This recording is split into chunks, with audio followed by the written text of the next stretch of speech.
All right, traders, happy Friday, everybody. Let's get a quick audio and video check in for our charts and coffee in the morning. I think we're all set. Yeah, I think we are. Okay, so hope everyone's doing well. Hope everyone's had a good week. Good morning. Good morning. Good to see you all. All right, so let's just kick this off with a couple questions that I received. And most of them have to do with the structure of the market right now. And actually, that sets us up really nicely for looking at the open. We have non-farm payroll that happened today. So if you're not already keeping an eye on the economic calendar, let's talk about that right now. If you take a look at the economic calendar, what do you have? You have non-farm payroll, 8:30. This is generally what I consider to be a caution day because the markets had to digest the jobs number. It's probably not as much a caution day as it used to be because there's so many other things that are in play right now that non-farm payrolls kind of taking a back seat to some of the other things that are moving the market. But nonetheless, 8:30 a.m. non-farm payroll. Quite frankly, gang, I'm not interested in the number. I'm only interested in the way in which the market interprets the number versus what was expected. So we expected 480,000, we got 245, and probably the first thing you'll notice, and this is the kind of wacky little trading world we live in right now. Let me show you here what the intraday charts did in response to that number, because this is where we've kind of gone down the rabbit hole. And notice how the initial response on a pretty significant miss in terms of non-farm payroll was initially up. And another thing I want to point out is not only do we trade higher, we traded higher right up into the resistance that we saw right back in here. Take a look at this. This is your standard deviation of the volume weighted average price. We pretty much nailed it. So that's a resistance level that we traded up to. And then we've been trading a little bit lower. Now, why only a little bit lower? Because, gang, we're in the environment where bad news is good. Bad news is good. This is a disappointing non-farm. Now, back during Janet Yellen's tenure as the Fed chair, one of the things that she had communicated to the market was that she felt that as long as the jobs number was 100,000 per report, they felt like they were doing their job. Because remember, our Federal Reserve, the U.S. Federal Reserve, has a dual mandate. Most Federal Reserves, their main mandate is inflation. The Federal Reserve, the U.S. Central Bank, has a dual mandate of inflation and jobs. And so they kind of put out there to the market to interpret, well, as long as we're printing 100,000 a month, we're pretty content about what we have. And, we're not going to see anything much better as great news or at 100,000 isn't a disappointment. So they're not playing the game of consensus versus actual. They're just looking for a nice, steady jobs number every month. Now, is that different under Powell? Who the heck knows? But I think the market's still pretty much operating from what Yellen had communicated years ago. Having said that, the lower end of the range you can see here is very similar to yesterday's lower end of the range. Yesterday, we had a negative 2.2 standard deviation as support. It looks like that's about what we have right now going into Friday. I'm still going to be bullish, gang. Don't let the narrative around this non-farm payroll change your mind about, oh my gosh, the jobs number was disappointing. That's by and large bullish, okay? As far as gap psychology goes today, probably very unlikely. We in the NAS, we have an inside day right now forming on the NQ. On the YM, it's actually still it's barely an inside day, but the current candle is, yes, above yesterday's close, but it's not above yesterday's high. I will not consider this gap psychology. In other words, I will not be looking to fade it. And then finally, RTY, small cap, same story as the YM. You're going to find YM and RTY do tend to track very similarly to each other. And I'm doing it actually. So somebody asked me, Rog, you got to tell us what you're drinking. This is an Ethiopian roast. It's actually really nice, and I can't even pronounce it, but it's super nice. It actually has almost a cherry or wine kind of berry taste to it. It's pretty funky. Not as good though as the Honduran honey coffee. There's not honey in it, but they somehow process it with honey, so it has this nice little honeyness to the coffee. That one was a little bit better than this, but super tasty. Yeah, so Ethiopian medium roast, I think. All right, so ES, you can see here, it's the tightest. One of the things I'll tell my traders is that if you see a setup on the NQ and if you see a setup on the YM, take those two, because one's really a play on healthcare, energy, financials, industrials, transports, YM. And then the NAS is purely a tech play with a little bit of consumer discretionary mixed in. But ES is interesting. ES ends up being what I call being caught up in a tug of war between the two indices, meaning ES can sometimes act a little bit like Dow, but sometimes can act a little bit like the NAS. So the thing to remember is that if the NASDAQ and the Dow are setting up, I will oftentimes pass on the ES. Another thing I will say is don't make the ES your primary market to trade, because until you know what individual stocks and sectors are actually affecting what's going on in the ES, is it being ruled by tech? I'll probably trade the NASDAQ. Is it being ruled by its more financials and healthcare weighting? I'll probably lean towards it tracking with the Dow. The only time the ES is really typically as a day trader or even end of day trader, the only time it's typically going to outperform the other two, the Dow and the NAS, is when tech, financials, and healthcare are all moving together, in which case it's oftentimes going to outpace the NASDAQ. And that's not always going to be the case. And keep in mind that tech is the number one weighted sector across the Dow, of course, the NAS, and the S&P. So tech is huge. So when we went double green, meaning the 8, 13, 21, and 34 EMAs were all structured very bullishly on the daily, that was great news for the broader averages in general, because now they don't have to fight the uncertainty around tech. And then yesterday we had that news about Salesforce buying work, and a lot of folks asked, well, how does that work? Well, the company that's buying the other company is usually going to sell off, and the company that's being bought is usually going to rally. That's exactly what we've seen here. So then the question I received quite a bit of is there a potential buy in Salesforce? So first of all, I don't want to be in the market at the time of earnings. I don't want to trade through earnings. I want to trade to earnings. I want to trade post earnings, so pre and post, but not through.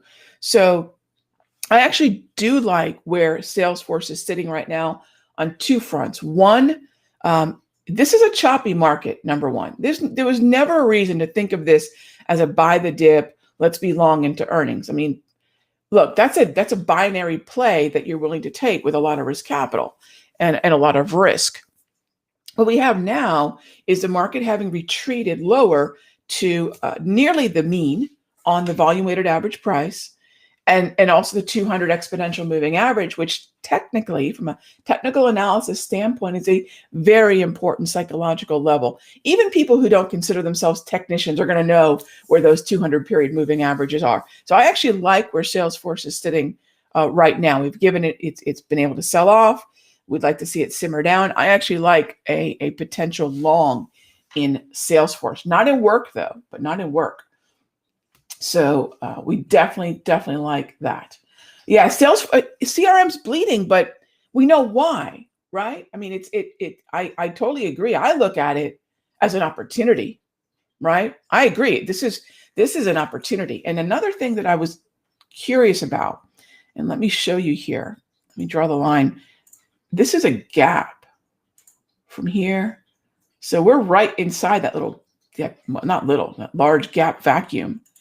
Do you see how we've closed the gap, gang? That gap down with this candle here on the second closed this monster gap. That's support.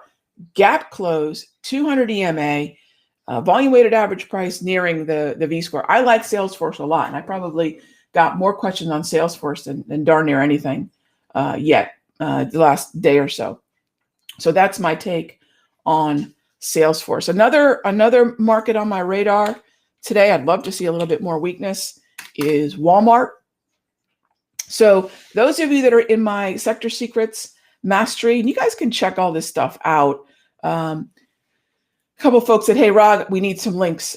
So you can check out what I'm doing in the futures room by way of day trading over at simplerfutures.com, and what I'm doing over in the Sector Secrets Mastery. Now, there's one other link, and this is for those of you that want a free newsletter, which we do. And this newsletter is pretty darn awesome. My partner here in the office really helps with this, really puts it together with the content, which is terrific. And that is over at countdowntrader.com. So if you guys haven't signed up for that, and that one's free, okay? Countdowntrader.com. So this goes out once or twice a week. I think the last issue, and this is not fluff. This is not about what my favorite color is. We talked about ARKK this week, and then we actually talked about a little bit of CHOP, I think, also this week. But ARKK was the last newsletter we talked about in terms of the waiting for Tesla, the fact that it trades about 3 million shares a day, and that it's a terrific way to look at the overall market. So yeah, definitely. For those who ask, Rog, where else can I get content in between our charts and coffee episodes? Countdowntrader.com. So, can I drop the links? Sure. Let me just copy this. I don't know how this is going to look here. Oh, there we go. Okay. So there we go.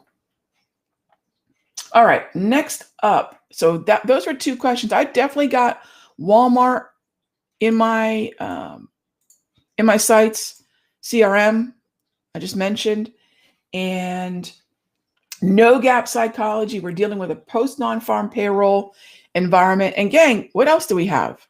It's the first week of the month. Next week, when we get to about Wednesday in our charts and coffee conversation, I'll start talking a little bit about the pitbull low phenomena, a tendency that we see going into the second week of the month, and then going into options expiration, the third week of the month. So we'll talk a little bit about that. So the first week of the month is typically, not always, because it depends on how the week and whether Friday was the first day of the new month or not. But anyways, usually the first Friday of the month is non-farm payroll, big jobs number. Getting most data right now, if it comes out a week, is going to be pretty still reacted to fairly bullishly, or at least neutral, because bad data is good in an environment where the market's waiting on stimulus and continued accommodative policy from the Federal Reserve. Okay. All right. So there's the link.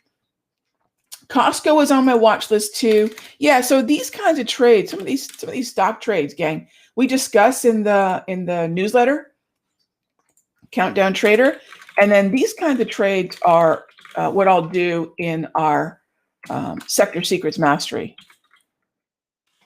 So when I refer to the Mastery, what kind of trades I'm putting on in some of these ETFs, yeah, that's usually going to be there. And Costco is definitely one that I've been watching. Double green, potential pullback buy. Yeah, I like that one a lot. Who asked about Costco? Yeah, Nick, I like around the 371, 372 area. Volume weighted average price is sitting there. We have our 21 exponential moving average in that zone.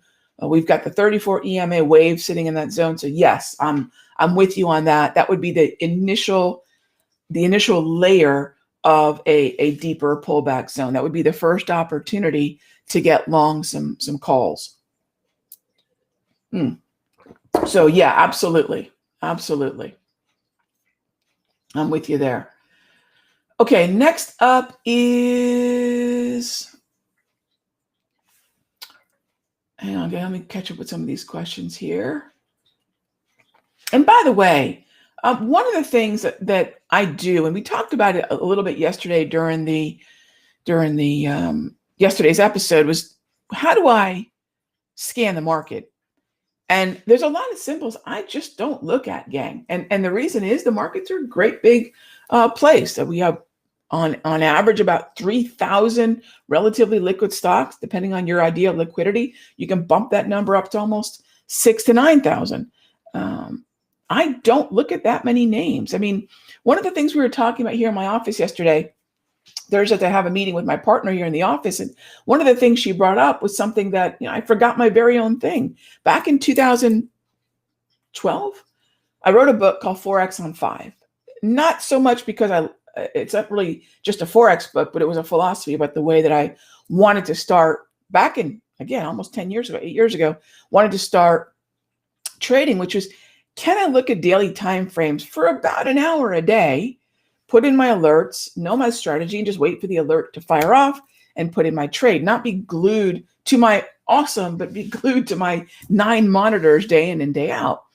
And so I don't want to be scanning 9,000, 6,000, 3,000 names. I want to be scanning within a very specific, liquid, pre-curated group of names. And so when folks ask, well, Rog, how do you scan? You're looking at it, gang. You're looking at it. I'm going to use the ETFs as a way to let the market tell me where the interest, where the volatility, where the volume, the tension, right? Where all that is at. And then I'll pick from that group, knowing that I've got a very symbiotic, very connected relationship between what I call the boats and tide. So I don't go scanning the markets looking for a needle in a haystack. The needles are here, right? The ETFs give them to me. So yeah, I had a lot of questions about the scanning. I don't make it complicated, gang. And another thing that we were talking about yesterday is the fact that, and I think SMH is probably the best example of this. If you have something that's working because the structure is really, really good, stick with it.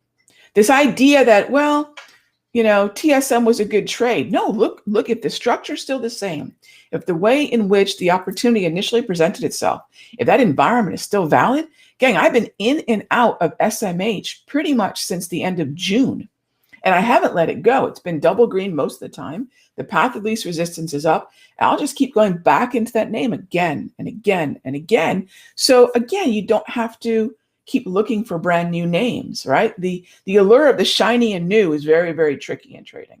If you've got something that's working, and we know how to measure that now with the tools to see that the environment is right, keep working it. Keep working it. And that simplifies the process. So the questions on watch list, there's a lot of symbols I'm just, period, not interested in, unless they have weighting in the passive investing universe. Now, I'm not saying that's good or bad, but let me take an example here of Phil asked about CLDR. Okay, so what I'll do typically, before I even jump into CLDR, is I'll head on over to ETFDB and just see, is there any weighting in the passive investing universe? And if so, where? If there's not, I'm typically not interested, right? So let's take a look at CLDR. Doesn't really come up with anything. Now, it doesn't mean you can't trade it, but I will typically not look at names like that. And then if I dig a little deeper, there's two things that are an issue for me on this one. It's sub 20, and it's also not trending. Doesn't mean you can't trade it. To me, anything that gets down to $10.50 to $10 is probably fairly fadeable, meaning buying. And I won't short stocks under $20. I think they have a tendency for bottom picking, opportunistic bottom picking. So I'll usually look for long positions and stocks that are sub $20. But again, I think it's really important. Again, I'm not going to say I trade everything. What I do is I look at these specific names that are tethered to a larger narrative, index sector stock, and that's what keeps this really low maintenance and effective. So Nvidia is, for me, no, it's completely sideways. I would say I would be bullish because a trend that preceded the chop was up. I mean, I'm certainly not going to short this stock, but it's really ultimately going to be a momentum breakout with high volume confirmation. So this would be an ideal stock to look at for a potential squeeze. So for those of you that are fans of the squeeze, right, this is the kind of environment I like. Yellow wave, dominated by blue grab candles, really compressed. Now I need a catalyst. I suspect we might see a little bit of weakness going into the dividend date. And then if we trade down to the bottom of the range, that would be one opportunity to get long calls. And the other is going to be on the movement higher through resistance with a volume, higher than normal volume confirmation. So Nvidia is not a trending stock to me, but it's a stock that was trending, now is consolidating, and I'm going to be looking for a continuation. But let me mention this. If you're looking at, well, let's work backwards again. If you're looking at Nvidia, the first thing you can ask yourself is, well, who's Nvidia hanging out with? If I like Nvidia, might there be some other places I like even better? Well, that takes us right back to the SMH. So what I'll do is look at other names in the SMH. And while Nvidia would be a fine breakout, please, please, please note that there's a lot of double green in SMH. There's a lot of, I think Qualcomm's an interesting conversation here. I think Texas Instruments and NXPI could be very interesting. So while I don't mind momentum breakouts from consolidation, I will prioritize trend following pullback buys. So it's not that you can't trade Nvidia. One of the things you guys will find, and I do this because, well, I really care. The question is not always, do I want to trade Texan, right? TXN. The question is going to be, why do I want? So sometimes before you start going about setting up a trade in a particular stock, ask yourself, what is the edge this particular stock is giving me? Why do I want to trade it? And what else might be behaving in a similar group, like semiconductors? What else might be behaving in a way better than the stock that I'm looking at? So that goes right back to watch list building, gang. So those are things that I would highly, highly, highly recommend you look at. And so I hope that helps. I hope that makes sense, and that's something that you guys can just put to work today, that is applicable and practical immediately. All right. Do I short bull markets? Never, never. If I've got an uptrend, I am not going to pick a top. Never. So again, for me, the higher probability trade is going to be playing the pullback of an uptrend or playing the bounce of a downtrend. Okay. So if I'm going to play anything, I talked about a few names that are interesting at some oversold levels. Again, remember the time horizon.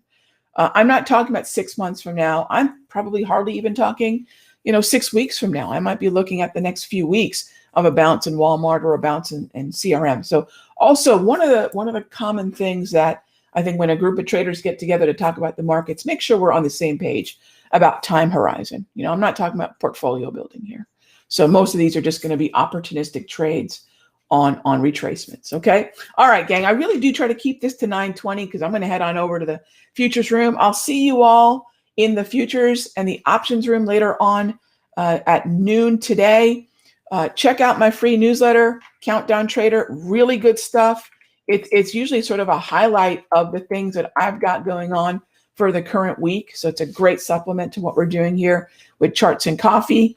And of course, this is where I hang out over in the Simpler Futures room. And if you want to follow my stock and options trades and ETF trades, that's over in the Mastery. Okay. Thanks as always for joining me for our session. What brand of this is Volcanica. Rocking the Volcanica today. All right, gang. I'll see you all on Monday. I hope, let me know. Give me some feedback on these sessions. I hope they've been helpful.